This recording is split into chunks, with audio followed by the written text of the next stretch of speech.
ką, mėlyjeji, sveikinu šiandieną dar kartą su jumis, kadangi kas ateina lengvai, taip lengvai ir išeina.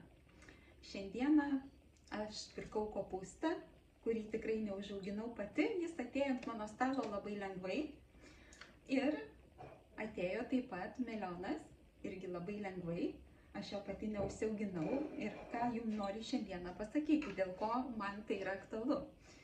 Kadangi aš testuoju jau kokią savaitę laiko savo augintas daržoves ir pirktas ir noriu jums papasakoti šiandien apie nitratus ir kaip yra pavojinga, kada tu tikrai nežinai, kas jame yra ir ką tu dedi į burną. Tai atrodo lengva, paprasta, bet kaip lengvai ateina, taip lengvai ir išeina, turiu galvoje sveikatą.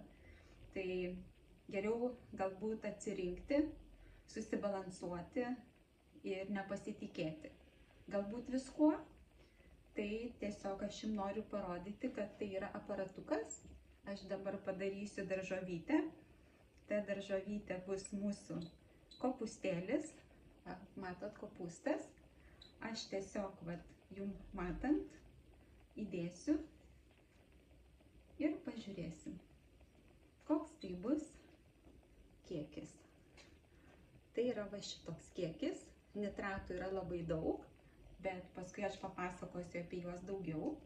Tai yra neviršyta norma, kuri yra nepavojinga sveikatai, nes mes turime geruosius nitratus ir bloguosius nitratus, kurie mums yra reikalingi ir kurie, jeigu yra jų kiekis per didelis, pavojingi. Dabar patestuokime melioną, kur labai dažnai vasarą valgo vaikučiai ir mamytės nesupranta, kas su tais vaikučiais darosi, derėja, tai viduriavimas, alergijos, nusikastimai, tiesiog baisi reakcija funkcijos sutrikimų. Tai dabar paimame mes lygiai taip pat testuojam daržovytę, patestavom, dabar vaisių ir mes čia turime rasti mūsų melioną. Tai yra melionas, melionas, tuoj, taip, čia yra melionas, dabar mes įsmeigėme ir paspaudžiame. Žiūrime, kad turime, matote, kokį kiekį. Tai čia jau yra labai pavojingas, netgi kenksmingas ir yra viršyta norma, jeigu buvo 90 leidžiama nitratų gerųjų, o mes turime 1200. Tai jūs pagalvokite, ką mes suvalgome. Lygiai taip pat yra labai svarbu, ar mes valgome lapinę dalį, lapą patį, ar mes imame iš šerdies. Tai šerdyje, aš mačiau žmonės netgi juos neišmeta, o griaužia kai zuikiai, pasirodo šerdyje yra daugiausia surinkta nitratų. Ir jie yra nevalgomi iš tikrųjų. Tai galite panaudoti dabar, pavyzdžiui, ar jūs galvojate, aš išmesiu šitą melioną? Kiti sakytų taip. Išmesti, ar ne?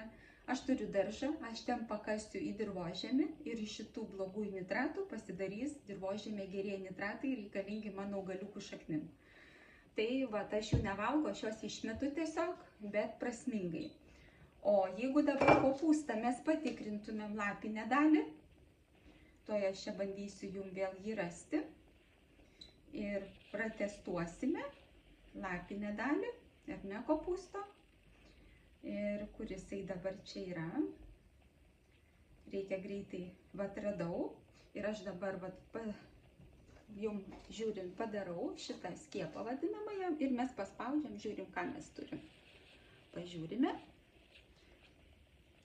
Turime tą patį, ar ne, 1100. Bet raudonas neužsidegė. Reiškia, čia yra dar ne tokia didelė tragedija. Norma yra 900, o mes turime 1100. Tai tie nitratai gerieji, jie yra nepavojingi sveikatai. Tai jeigu jums yra įdomu, kaip aš čia save tokią susirinkau, sveika, nes tikrai anksčiau negyvenau taip, kad atskirti netgi nitratus, orą, kurį kvėpuoju, ir vandenį, kurį geriu. Tai dabar viską galiu atsirinkti, susibalansuoti ir tiesiog savo padėti. Ir ne tik savo, kalbu vien dėl to, kad noriu ir jums padėti. Lygiai taip pat yra mūsų ląstelės, kurios yra kartais labai alergiškai užkrėstos tokiais chemikalais vadinamais nitratais ir duoda labai didelės alergijas. O kaip nuo jų išsivaduoti, turiu paskaitą, galiu pakonsultuoti, esu medikė ir jeigu tau kažkas tai čia atrodė reikalinga, tai tu tiesiog susisiek su manimi. Tai visiems geros dienos. Ačiū už dėmesį, kad esate kartu. Viso gero.